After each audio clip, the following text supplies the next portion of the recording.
Good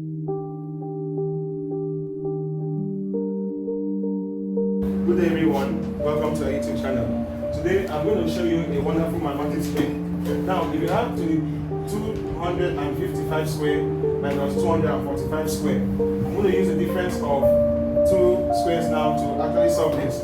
So we have, I can use this, a raised to the power of 2 minus b raised to the power of 2. This will actually give me a plus b in brackets a minus b.